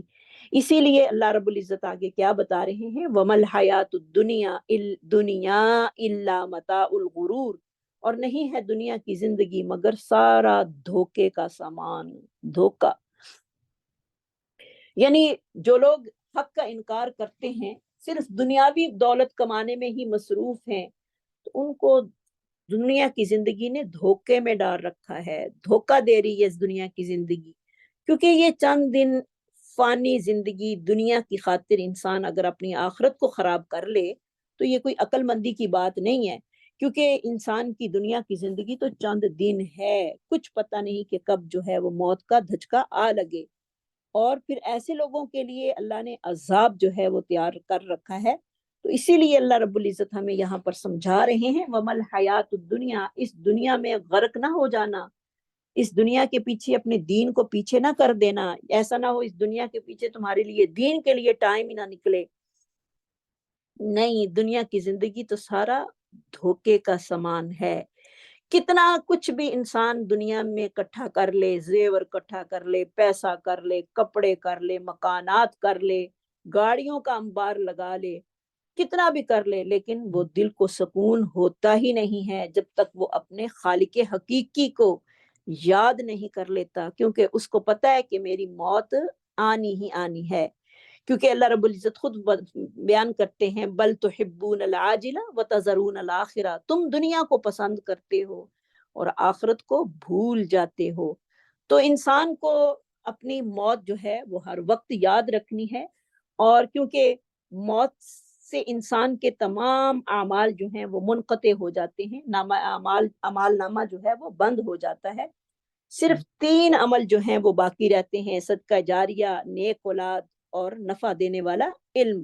یہ اجر جو ہیں وہ باقی رہتے ہیں، باقی ہر چیز انسان کی بند ہو جاتی ہے۔ تو ان صدقہ جاریہ کے لیے ہمیں محنت کرنی ہے اور کوئی ایسا کام دنیا میں کر کے جانا ہے انشاءاللہ جو کہ ہمارے لیے صدقہ جاریہ بنے۔ صدقہ جاریہ میں آپ کو پتہ ہے کہ بہت چیزیں آ جاتی ہیں، ان میں اولاد جو ہے وہ سب سے بڑا صدقہ جاریہ ہے، جو کہ اپنے والدین کے لیے دعائیں کرنے والی ہے، اور اولاد سے بڑھ کر آپ کا کوئی بھی زیادہ مخلص اور ہو ہی نہیں سکتا۔ اور اس کے علاوہ آپ دنیا میں جتنے بھی نیک کام کریں گے، کوئی کنواں کھدوا دیں، کوئی کتابیں رکھوا دیں، یا کوئی علم نافع جو ہیں وہ جاری کر دیں، کسی کو کچھ سکھا دیں، پڑھا دیں، تو یہ بھی آپ کے لیے صدقہ جاریہ جو ہے وہ پوری زندگی رہے گا۔ انسان کو پتہ نہیں کہ اس کو کتنی دیر قبر میں رہنا ہے، کتنے سال۔ دیکھیں اب نبی صلی اللہ علیہ وسلم کی وفات کو 1400-1500 سال ہو گئے ہیں، اور اس سے پہلے جو لوگ تھے حضرت آدم علیہ السلام کی وفات تک سے آپ لگائیں، ابھی تک قبروں میں ہیں۔ اور اللہ عالم کہ اب قیامت کب آئے گی، یہ اللہ کو پتہ ہے کہ کب انسانوں نے دوبارہ اٹھ کر جانا ہے۔ اب ہمارے دادے پردادے جو بھی پچھلی نسلیں تھیں، کتنے کتنے سال ہو گئے ہیں ان کو دنیا سے گئے ہوئے، اور اگر انہوں نے کوئی ایسے بوٹے لگائے ہوئے ہیں جن کے سائے میں لوگ بیٹھتے ہیں تو وہ ان کو ثواب پہنچ رہا ہے، ادروائز ان کا نامہ اعمال بند ہو چکا ہے۔ یا ہاں صرف اولاد کی دعائیں ان کو جو ہیں وہی نیکیاں پہنچا رہی ہیں، یا اولاد کا نیکی کرنا ہی ان کو فائدہ دے رہا ہے، اس کے علاوہ اور کوئی چیز بھی انسان کے کام آنے والی نہیں ہے۔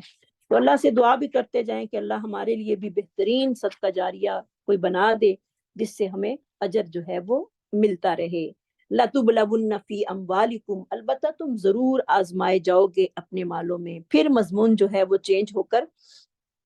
یہود کی طرف آ گیا ہے کہ تمہاری آزمائش ضرور ہوگی۔ با لام واو اس کا روٹ ہے، لَتُبْلَوُنَّ، البتہ تم ضرور آزمائے جاؤ گے۔ نون ثقیلہ بھی ہے اور لام بھی تاکید کا آ گیا ہے، 2 تاکیدیں پیدا ہوگی کہ تمہاری ضرور آزمائش ہوگی۔ فی اموالکم، تمہارے مالوں میں، وانفسکم، اور تمہاری جانوں میں۔ یعنی حق، دعوت حق کو پھیلانے کے لیے بسا اوقات انسان کو بہت ساری تکلیفوں کا جو ہے وہ سامنا کرنا پڑتا ہے، جو کہ انسان کی طبیعت کے خلاف ہوتی ہیں، اور کچھ معاملات ایسے پیش آ جاتے ہیں انسان کو جن کو انسان تسلیم کرنے کے لیے بھی تیار نہیں ہوتا۔ لیکن اللہ رب العزت کہہ رہے ہیں کہ تمہاری آزمائش ہوگی، یعنی تم نے پریشانی میں بھی جو ہے اس کو خندہ پیشانی سے قبول کرنا ہے، اور پھر اپنے مشن کو جو ہے وہ جاری رکھنا ہے۔ آزمائش تو ہوگی، ہر انسان جو ہے وہ دنیا کی کسی نہ کسی آزمائش میں پڑا ہوا ہے۔ کسی کی مال کی وجہ سے آزمائش ہو رہی ہے، کسی کی اولاد کی وجہ سے ہو رہی ہے، کسی کی بیماری سے آزمائش ہو رہی ہے۔ ہر بندہ جو ہے وہ آزمائش میں پڑا ہوا ہے۔ اللہ ہمارے اوپر ایسی آزمائشیں نہ ڈالنا جس کو ہم برداشت نہ کر پائیں، جو کہ ہماری، اللہ کسی کو کسی کی طاقت سے زیادہ تو آزمائش میں ڈالتے ہی نہیں ہیں، لیکن ہم بہت ہی کمزور ہیں، ہم کسی آزمائش کے قابل نہیں ہیں۔ اب مسلمانوں پر جو آزمائشیں آ رہی ہیں اور جن آزمائشوں میں ہمارے مسلمان بہن بھائی مبتلا ہیں، حقیقت میں وہ ہماری آزمائش ہے، اور یہ لوگ ہمارے لیے آزمائش جو ہیں وہ بنے ہوئے ہیں۔ وَلَا تَسْمَعُنَّ، اور البتہ تمہیں ضرور سننی پڑیں گی ان لوگوں سے، اوت الکتاب، جو دیے گئے ہیں کتاب، من قبلکم، تم سے پہلے، وَمِنَ الَّذِينَ، اور ان لوگوں سے، اشرکو، جنہوں نے شریک بنایا، اذًا کثیرًا، بہت ساری تکلیف، ان سے تمہیں باتیں بھی بڑی سننی پڑیں گی اور تمہیں تکلیفیں بھی بہت ساری برداشت کرنی پڑیں گی۔ جیسے کہ اس کے بارے میں بخاری کی روایت آتی ہے، سیدنا اسامہ بن زید فرماتے ہیں کہ رسول اللہ صلی اللہ علیہ وسلم گدھے پر سوار تھے، جس پر شہر فدق سے بنی ہوئی ایک موٹی چادر جو تھی پڑی ہوئی تھی۔ آپ صلی اللہ علیہ وسلم نے مجھے اپنے پیچھے سوار کیا، اور سیدنا سعد بن عبادہ جو تھے وہ بیمار تھے، ان کی عیادت کرنے کے لیے جا رہے تھے۔ آپ صلی اللہ علیہ وسلم کا گزر ایک ایسی مجلس کے پاس سے ہوا جس میں عبداللہ بن ابی بھی بیٹھا تھا۔ ابھی اس نے اسلام کا اظہار نہیں کیا تھا۔ اسی مجلس میں مسلمان، مشرک، بت پرست اور یہودی ہر قسم کے لوگ جو تھے وہ موجود تھے، بلکہ اس مجلس میں سیدنا عبداللہ بن رواحہ بھی جو تھے وہ موجود تھے، اور سواری کے چلنے کی غبار جب مجلس میں بیٹھے ہوئے لوگوں پر پڑی، کیونکہ ظاہر ہے جب وہاں پر تو بارشیں وغیرہ کم ہوتی تھی تو مٹی اور گرد بہت ہوتی تھی، تو ظاہر ہے جب گدا چلتا ہے تو پھر مٹی وغیرہ تو اڑتی ہے، تو اس مجلس کے پاس سے گزرے جس میں یہودی بھی موجود تھے، مسلمان بھی تھے، بت پرست بھی تھے، ہر قسم کے لوگ جو تھے وہ موجود تھے، اور صحابی عبداللہ بن رواحہ بھی جو تھے وہ موجود تھے۔ تو جب گرد و غبار جو تھی وہ عبداللہ بن ان مجلس کے لوگوں پر پڑی، تو عبداللہ بن ابی جو رئیس المنافقین تھا، اپنی ناک کو چادر سے چھپایا اور کہنے لگا ہماری مجلس کو غبار آلود نہ کرو۔ وہ بھی بڑا ہی گیا گزرا آدمی تھا، منافقین کا سردار تھا، وہ بھی نبی صلی اللہ علیہ وسلم کو ایسی باتیں جو تھا وہ بہت زیادہ کرتا تھا۔ آپ صلی اللہ علیہ وسلم وہاں رکے، سلام کہا، اللہ کے دین کی دعوت دی۔ بات اس نے بڑی بری سی کی، لیکن پھر بھی آپ نے برداشت کی اور اللہ کے دین کی دعوت دی، قرآن مجید بھی پڑھ کر سنایا۔ تو عبداللہ بن ابی کہنے لگا اگر یہ حق ہے تو اس سے اچھا یہ ہے کہ تم ہماری مجلس میں ہمیں ایذا نہ دیا کرو، یعنی ہماری مجلسوں میں نہ آیا کرو، ہمیں تکلیف ہوتی ہے، اپنے گھر واپس جاؤ، جو تمہارے پاس آئے اسے پڑھ کر سناؤ۔ تو کتنی بے ادبی والی بات تھی، اللہ کے نبی کو یہ کہہ رہا ہے۔ عبداللہ بن رواحہ رضی اللہ تعالیٰ عنہ نے عرض کیا اللہ کے رسول، آپ صلی اللہ علیہ وسلم ہماری مجلسوں میں یہ پیغام لے کر ضرور آئیں۔ صحابی تھے نا، دل میں چاہت تھی اللہ کی اور اللہ کے رسول کی، کہا کہ ہم آپ کی تشریف آوری کو پسند کرتے ہیں۔ اس سے مسلمانوں اور مشرکوں میں جو تھا وہ جھگڑا ہو گیا، یعنی دونوں فریق آپس میں لڑنے لگ گئے اور ایک دوسرے پر حملہ آور جو تھے وہ ہو گئے، یعنی قریب تھا کہ وہ ایک دوسرے پر حملہ آور ہو جاتے۔ رسول اللہ صلی اللہ علیہ وسلم نے انہیں خاموش کراتے رہے، حتیٰ کہ یہاں تک کہ سب خاموش ہو گئے۔ پھر آپ صلی اللہ علیہ وسلم اپنی سواری پر سوار ہوئے اور سعد بن عبادہ کے پاس تشریف لے گئے اور ان سے فرمایا اے سعد، کیا تم نے سنا ہے کہ ابو حباب نے کیا کہا ہے؟ آپ صلی اللہ علیہ وسلم کا اشارہ عبداللہ بن ابی کی طرف تھا۔ سیدنا سعد رضی اللہ تعالیٰ عنہ نے عرض کی اللہ کے رسول اسے معاف کر دیں، درگزر فرمائیں، اس ذات کی قسم جس نے آپ کو حق پر سچ پر مبنی کتاب دے کر آپ کو نازل فرمایا، اصل حقیقت یہ ہے کہ آپ صلی اللہ علیہ وسلم کی آمد سے قبل اس شہر والوں نے یہ پروگرام بنایا تھا کہ اسے یعنی عبداللہ بن ابی کو تاج پہنائیں گے، یعنی اپنا سربراہ بنا لیں گے۔ جب دین حق کو بھیج کر اللہ تعالیٰ نے ان کا یہ منصوبہ جو تھا وہ مسترد کر دیا تو یہ غصے سے تملا اٹھا اور اسی غصے کا اظہار ہے، چنانچہ آپ صلی اللہ علیہ وسلم نے اسے معاف کر دیا، کیونکہ اسے افسوس تھا کہ اب مجھے کوئی سردار نہیں مانے گا، اب نبی صلی اللہ علیہ وسلم کے ہوتے ہوئے کوئی سردار بن ہی نہیں سکتا، تو لہٰذا اس نے اپنا یہی غصہ جو ہے وہ کس انداز سے نکالا، آپ اسے معاف کر دیں۔ تو جیسا کہ اللہ تعالیٰ کے حکم کے مطابق کہ مشرکوں اور اہل کتاب کو معاف کر دینا اور ان کی طرف سے آنے والی ایذا پر صبر کرنا آپ صلی اللہ علیہ وسلم اور آپ کے صحابہ کرام کی عادت مبارکہ تھی، کہ آپ ان کی طرف سے جو بھی آزمائشیں آتی تھیں وہ اور جو بھی تکلیف دہ چیزیں ہوتی تھی ان پر صبر کرتے تھے، یہ تھا آپ کا ظرف۔ اور ہم اپنا ظرف بھی ساتھ ساتھ چیک کر لیں کہ ہمیں کوئی بات کر دے تو ہم کتنی برداشت کرتے ہیں، ہمارے اندر تو برداشت کی قوت ہے ہی نہیں،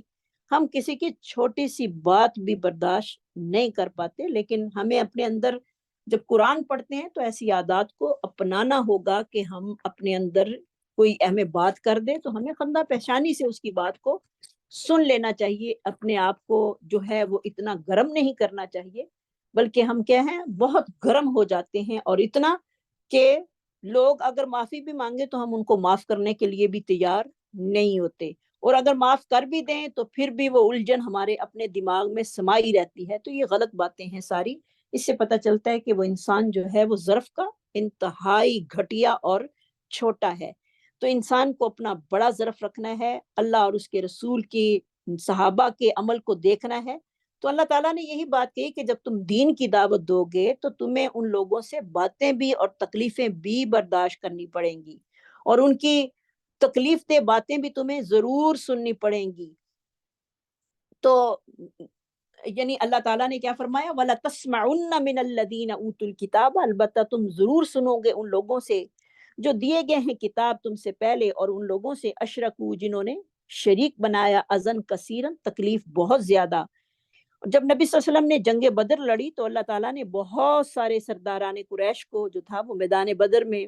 مارے گئے، وہ جہنم میں واصل ہوئے۔ عبداللہ بن ابی اور اس کے ساتھیوں نے دیکھ کر اسلام قبول کرتے ہوئے، یعنی دل میں تو وہ منافق ہی تھے، لیکن اوپر سے جب دیکھا کہ مسلمانوں کا رعب و دبدبہ بہت زیادہ ہے، انہوں نے اوپر سے اسلام قبول کرتے ہوئے آپ صلی اللہ علیہ وسلم کے ہاتھ میں پر بیعت کر لی اور خود کو مسلمان ظاہر کر دیا، لیکن حقیقت میں وہ لوگ جو تھے وہ منافق ہی رہے اور نفاق پر ہی ان کا خاتمہ ہو گیا، اور ساری زندگی جو تھے وہ آپ صلی اللہ علیہ وسلم کی ہجو کرتے رہے، آپ کو تکلیف دینے والی باتیں جو تھے وہ کیا کرتے تھے۔ اور پھر اللہ تعالیٰ نے جب آپ صلی اللہ علیہ وسلم کے دل میں بھی بعض دفعہ انسان تھے گھٹن محسوس ہوتی تھی کہ یہ لوگ، میں ان کے ساتھ اتنا کرتا ہوں اور یہ لوگ جو ہیں کیسے تانا بازیاں کرتے ہیں، تو اللہ تعالیٰ نے فرمایا وَإِن تَصْبِرُوا وَتَتَّقُوا، اگر تم صبر کرو گے۔ دو میڈیسن جو ہیں وہ اللہ تعالیٰ نے بتا دی کہ یہ دو میڈیسن جو ہیں وہ ہر انسان کو یوز کرنی ہے، اگرچہ وہ کڑوی ہیں لیکن شفا کے اعتبار سے بہت ہی اعلیٰ ہیں، صبر اور تقوی۔ وَإِن تَصْبِرُوا، اگر تم صبر کرو، وَتَتَّقُوا، اور پرہیزگاری کرو، فَإِنَّ ذَلِكَ مِنْ عَزْمِ الْأُمُورِ، بے شک یہ ہمت کے کاموں میں سے ہے۔ صبر بھی کرنا ہے اور اللہ کا تقوی بھی اختیار کرنا ہے، کیونکہ ان تمام مراحل سے گزر کر انسان جو ہے وہ اپنی قوت ارادی مضبوط کرنے کے ساتھ جو ہے وہ اس کی قوت ارادی جو ہے وہ مضبوط ہوتی ہے، اور قوت ارادی کو مضبوط کرنے کے لیے تقوی اور صبر کا اختیار کرنا بہت ہی ضروری ہے، ورنہ انسان جو ہے وہ کام نہیں کر سکتا۔ آگے اللہ تعالیٰ کیا فرما رہے ہیں، وَإِذْ أَخَذَ اللَّهُ مِيثَاقَ الَّذِينَ أُوتُوا الْكِتَابَ، اور جب لیا اللہ تعالیٰ نے وعدہ، میثاق کا روٹ ہے واو سا کاف، کیونکہ یہود جو تھے وہ وعدہ خلاف بھی تھے، اور وعدے کی خلاف ورزی کرنا، دھوکہ دینا، بے جا تعریفیں کرنا اور اس کی آرزو کرنا، یہ سارے ان کے کام تھے۔ آج ہم بھی دیکھ لیں کہ ہمارے اندر بھی یہود سے بہت سی ملتی جلتی عادات جو ہیں وہ اللہ معاف کرے ہم لوگوں میں بھی جو ہیں وہ پائی جاتی ہیں۔ وَإِذْ أَخَذَ اللَّهُ مِيثَاقَ الَّذِينَ، اور جب لیا اللہ تعالیٰ نے وعدہ ان لوگوں سے، اوتوا الکتاب، جو دیے گئے کتاب، لَتُبَيِّنُنَّهُ، البتہ تم ضرور بیان کرو گے اس کو لوگوں کے لیے، یعنی وعدہ کیا ہے کہ حق کو چھپانا نہیں، حق کو بیان کرنا ہے۔ وَلَا تَكْتُمُونَهُ، با یا نون اس کا روٹ ہوگا، کاف تامیم تکتمونہ کا روٹ ہے، اور فَنَبَذُوهُ نون بازا اس کا روٹ ہے وَرَاءَ ظُهُورِكُمْ، فَنَبَذُوهُ، پس انہوں نے پھینک دیا اس وعدے کو اپنی پشتوں کے پیچھے، ظَاهَرَا وَاشْتَرَوْا بِهِ ثَمَنًا قَلِيلًا، انہوں نے کہا کہ اگر ہم حق کو بیان کریں گے تو ہمارے تو ساتھ ہی کوئی نہیں چلے گا اور ہمیں دنیاوی فائدے ملیں گے نہیں، لہٰذا حق کو دباؤ، جو پتہ ہے وہ بھی نہ بتاؤ کسی کو۔ انہوں نے دنیاوی اغراض کی خاطر اور اپنی نفسانی خواہشات کی وجہ سے عہد کی کوئی پرواہ نہ کی، اور پھر صرف دنیا کے حقیر اور ذلیل مال کو جو تھی وہ ترجیح دی۔ تو اللہ تعالیٰ نے ان کی تردید کرتے ہوئے یہاں پر ہمیں بتایا کہ جو حق کو چھپا کر انسان مال حاصل کرتا ہے وہ بہت ہی بری تجارت ہے۔ تو دیکھیں آج ہمارا جھکاؤ بھی جو ہے، ہمارے لیے لیسن کیا ہے کہ آج ہمارا جھکاؤ بھی دنیاوی اغراض کی طرف ہے، چاہے کسی کا عمل اور عقیدہ کیسا ہی ہو، ہم جب اس سے دنیا کے فائدے دیکھتے ہیں تو ہم اسی کی طرف بلا جھجک جو ہیں وہ جھکے چلے جاتے ہیں، خواہ وہ ہمارے دین کے لیے کتنا ہی نقصان دہ کیوں نہ ہو، لیکن صرف دنیاوی اغراض کو ہم ترجیح دیتے ہوئے کتنا ہم ان لوگوں کا ادب بھی کرتے ہیں، لحاظ بھی کرتے ہیں، اور ان کے ساتھ ہماری محبتیں بھی کتنی ہیں جن سے ہمیں دنیاوی فائدے پہنچتے ہیں، لیکن اس کے باوجود جس سے ہمیں کوئی دینی فائدہ پہنچتا ہو تو اس کو تو ہم جو ہے وہ بڑا پولائٹلی لیتے ہیں کہ یہ تو انسان ایسے ہی ہے، اس کو تو کسی بات کا پتہ ہی نہیں۔ تو کتمان حق جو ہے وہ سب سے بڑا جرم ہے، کتمان حق یعنی حق کا چھپا لینا اور حق کو نہ بتانا، اور کیونکہ یہ یہود کی عادت تھی، فَنَبَذُوهُ، انہوں نے یہ وعدہ جو تھا پسے پشت ڈال دیا، انہوں نے اس وعدے کو پیچھے ڈال دیا، جیسے کہ اس کے بارے میں حدیث آتی ہے سنن ترمذی کی، نبی صلی اللہ علیہ وسلم نے فرمایا جس سے من سئل عن علم علمہ ثم کتمہ الجم یوم القیامت بلجام من النار، جس سے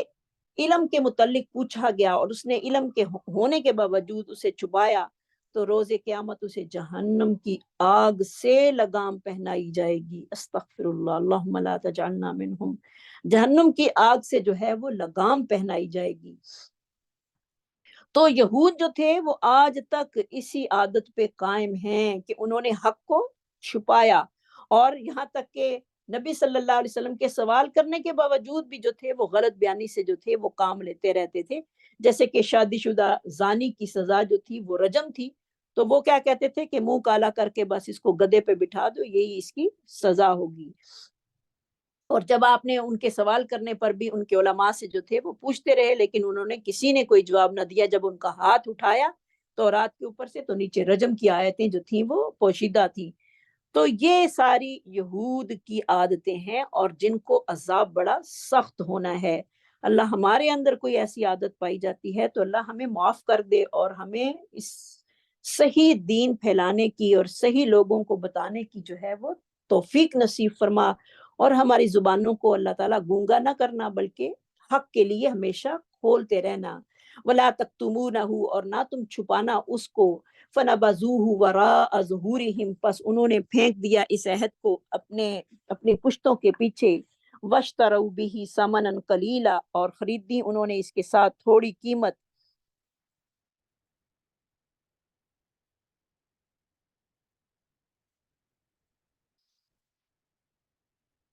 فبئس ما یشترون، پس برا ہے جو وہ خریدتے ہیں. تو یہ تھا کتمان حق اور کتمان علم، یعنی علم کا چھپانا اور حق کا چھپانا. ولا تحسبن الذین یفرحون، اور نہ گمان کریں وہ لوگ جو خوش ہوتے ہیں. فارحا،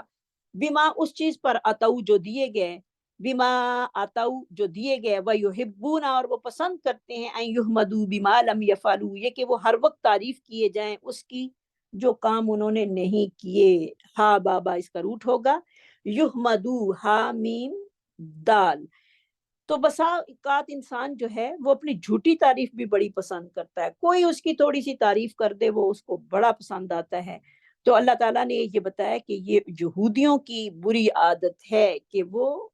اپنی جھوٹی تعریفوں کو بڑا پسند کرتے ہیں. کیونکہ اور اہل ایمان کو جو ہے وہ ان سے نفرت کرنے کی اور دور رہنے کی جو ہے وہ تلقین کی ہے، کیونکہ ایسا کرنے سے انسان کے اندر جو ہے وہ ریاکاری جنم لیتی ہے. اس کی اخلاقی اور دینی اقتدار کو جو ہے وہ مسخ کر دیتی ہے. انسان کا اخلاقی کردار جو ہے وہ ختم ہو جاتا ہے. جیسے کہ نبی صلی اللہ علیہ وسلم نے فرمایا، جس شخص نے جھوٹا دعویٰ کیا تھا کہ اس کے ساتھ وہ مال زیادہ کر لے، تو اللہ تعالیٰ اس مال کو اور بھی کم کر دے گا. جیسے کہ یہ مسلم کی حدیث ہے، آپ صلی اللہ علیہ وسلم نے فرمایا، جو شخص تکلف کے ساتھ ایسی چیز کا اظہار کرے جو اسے نہیں دی گئی، وہ اس طرح ہے جیسے وہ دو جھوٹے کپڑے پہننے والا ہے. یعنی انسان کے پاس وہ نہیں ہے جو اپنا آپ دکھاتا ہے، تو وہ جھوٹے کپڑے پہننے والا ہے. یعنی لوگ جو ہیں وہ اپنی بڑی اس چیز کو کرتے ہیں. یہاں پہ تو شاید اتنا نہیں ہے، لیکن پاکستان میں جب لوگ جاتے ہیں تو اپنی بڑی بڑی باتیں وہاں پر جا کر سناتے ہیں جن کا حقیقت سے کچھ بھی تعلق نہیں ہوتا، اور اپنے آپ کو بہت کچھ ثابت کرنے کی کوشش میں بہت کچھ کرتے ہیں کہ ہم یہ ہیں، ہم وہ ہیں، ہم وہاں سے آئے ہیں. تو ایسی جھوٹی تعریفیں اور ایسی جھوٹا پن دکھانا جو ہے وہ جائز نہیں ہے. ہاں جتنا آپ کے پاس ہے اس کا اظہار آپ کر سکتے ہیں. یہ نہیں کہ یہاں پر تو بےایمانیاں کر کے چلے جائیں اور وہاں پر جا کر اپنے آپ کو وہ اظہار کریں جو کہ ہے نہیں. تو یہ سب گناہ والی باتیں ہیں. تو انسان کو ہمیشہ جو دھوکہ دہی ہوتی ہے اور ریاکاری جو ہوتی ہے اس سے اپنا دامن جو ہے وہ بچا کر رکھنا ہے، کیونکہ یہ دونوں چیزیں ہی اللہ کو ناپسند ہیں. اور یہ منافقین اور یہود کی بری عادات میں سے ہیں کہ بے جا تعریفیں، ریاکاری اور یہ ساری چیزیں جو ہیں وہ اللہ رب العزت کو ناپسند ہے. کیونکہ نبی صلی اللہ علیہ وسلم کے دور میں منافقوں کی یہ عادت تھی کہ جب نبی صلی اللہ علیہ وسلم جہاد کے لیے تشریف لے جاتے تو یہ راہ جہاد سے جو تھے وہ تہی دامن اختیار کرتے ہوئے اپنے فعل پر جو تھے وہ خوشی کا اظہار کرتے، اور آپ کی واپسی پر جھوٹی قسمیں اٹھاتے ہوئے معذرت کے ساتھ اس بات کو بھی پسند کرتے کہ ایسے کام جو انہوں نے کیے نہیں ان پر ان کی تعریف کی جائے. حالانکہ ایک تو گناہ کیا کہ گئے نہیں جہاد پر، اور دوسرا ایسی باتیں کرتے کہ ان کی جھوٹی تعریف جو ہے اس میں کی جائے، اور اس سے جو ہے وہ اہل ایمان کو جو ہے وہ متنبع کرتے ہوئے ایسے افراد سے خبردار رہنے کا اللہ نے حکم دیا ہے۔ اور آج ہم بھی دیکھیں تعریف کی بساکیوں کے بغیر چل نہیں سکتے۔ اللہ ہمیں ان جھوٹی تعریفوں سے بچنے کی جو ہے وہ توفیق نصیب فرمائے، اور جو انسان اصل ہوتا ہے اس کی اصلیت جو ہے وہ نظر آ ہی جاتی ہے، چاہے وہ کتنا بھی اپنے اوپر لبادہ جو ہے وہ اوڑھ لے، کسی بھی چیز کا لبادہ اوڑھ کر انسان اپنی تعریفیں کروا لے، اس کی اصلیت کبھی بھی نہیں چھپتی۔ فلا تحسبنہم بمفازۃ من العذاب، پس نہ تم گمان کرو ان کو کہ وہ کامیاب ہیں یا کامیاب ہونے والے ہیں یا چھوٹنے والے ہیں عذاب سے۔ وَلَهُمْ عَذَابٌ عَلِيمٌ، اور ان کے لیے عذاب ہے درد دینے والا۔ یعنی ایسے کاموں کے کرنے کے متعلق اللہ تعالیٰ فرماتے ہیں کہ وہ اپنے آپ کو یہ نہ سمجھیں کہ ہم عذاب سے نجات پا جائیں گے، ہر صورت وہ اللہ کے عذاب میں مبتلا ہوں گے۔ اللہ تعالیٰ نے ان کے لیے دردناک عذاب جو ہے وہ تیار کر کے رکھا ہے،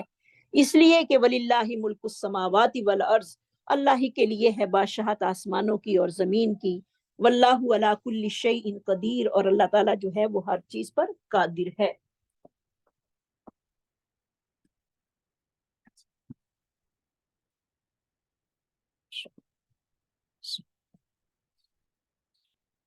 اور اللہ ہی کے لیے ہے بادشاہت آسمانوں کی اور زمین کی، اور اللہ تعالیٰ ہر چیز پر جو ہے وہ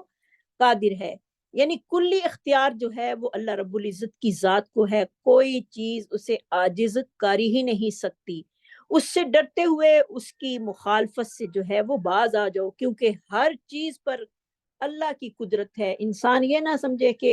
ہر وقت ہم تو اللہ کو غفور الرحیم ہی سمجھتے رہتے ہیں، اور سمجھنا بھی چاہیے، لیکن اس کے ساتھ ساتھ اس کے جو ہے اس کا خوف بھی ہونا چاہیے، اس کے عذاب سے بھی ہر وقت جو ہے وہ ہمیں ڈرنا ہے۔ صرف خالص جو ہے وہ امیدیں ہی نہیں رکھنی، بلکہ اس کے لیے کام بھی کرنا ہے۔ اور اللہ تعالی ہم سب کو عمل کی توفیق نصیب فرمائے، جو کچھ پڑھیں سنیں اللہ اس پر عمل کی توفیق نصیب فرمائے، کیونکہ دھوکہ دہی اور بیجا تعریف کا پسند کرنا انسان کو ہلاکت کا جو ہے وہ سبب بنتا ہے، اور بیجا تعریف پسند کرنے والوں سے اللہ تعالیٰ کو سخت نفرت ہے، بلکہ ان کے لیے دردناک عذاب کی وعید بھی یہاں پر سنائی گئی ہے کہ انسان کو اپنی بیجا تعریفیں جو ہیں وہ نہیں سننی چاہیے، اور جو کام اس نے کیے نہیں، بعض لوگ کام کہیں اور سے کرواتے ہیں اور نام اپنا کر لیتے ہیں کہ ہم نے یہ کام کیا تاکہ ہماری تعریف ہو، تو ان جھوٹ سے اور دھوکہ دہی سے جو ہے وہ بچنا ہے، کیونکہ اللہ تعالیٰ تو جانتے ہیں ہر چیز کو، اور جب انسان کے اندر اللہ کا ڈر ہوگا تو انسان ان تمام برائیوں سے خوب بچے گا۔ اللہ تعالیٰ ہم سب کو عمل کی توفیق نصیب فرمائے۔ وآخر دعوانا ان الحمد للہ رب العالمین۔ سبحان ربک رب العزت عما یصفون وسلام علی المرسلین والحمد للہ رب العالمین۔ سبحانک اللہم وبحمدک نشہد ان لا الہ الا انت نستغفرک ونتوب الیک۔ ربنا لا تؤاخذنا ان نسینا او اخطأنا، ربنا ولا تحمل علينا إسرا كما حملته على الذين من قبلنا، ربنا ولا تحملنا ما لا طاقة لنا به واعف عنا واغفر لنا وارحمنا أنت مولانا فانصرنا على القوم الكافرين آمین برحمتک یا ارحم الراحمین۔ اللہ ہم سب کے گناہوں کو معاف فرما دے، اللہ ہم سب کی پریشانیوں کو دور کر دے، جو بیمار ہیں اللہ تعالیٰ شفاء کاملہ نصیب فرما دے۔ اللہ جتنے بھی لوگ پریشانیوں میں ہیں، اپنی بیماریوں سے پریشان ہیں، کسی اور معاملات میں پریشان ہیں، اولادوں کی وجہ سے پریشان ہیں، اللہ سب کی پریشانیاں دور فرما کر اللہ ہم سب کو عافیت نصیب فرما دے۔ اللہم انا نسألک العفو والعافیۃ فی الدنیا والآخرہ، اللہم انا نسألک العفو والعافیۃ فی الدنیا والآخرہ، آمین۔ اللہ جتنی بھی میری بہنیں یہاں پر قرآن کو سنتی ہیں، اللہ سب کے ایمان کو تازہ کر دے، اللہ ہم سب کو علم نافع نصیب فرما دے، اور قرآن پر عمل کرنے کی توفیق نصیب فرما، اس کو یاد رکھنے کی، اس کو ساتھ دوستی لگانے کی ہمیں توفیق نصیب فرما۔ السلام علیکم ورحمۃ اللہ وبرکاتہ۔ جزاک اللہ احسن الجزا فی الدنیا والآخرہ۔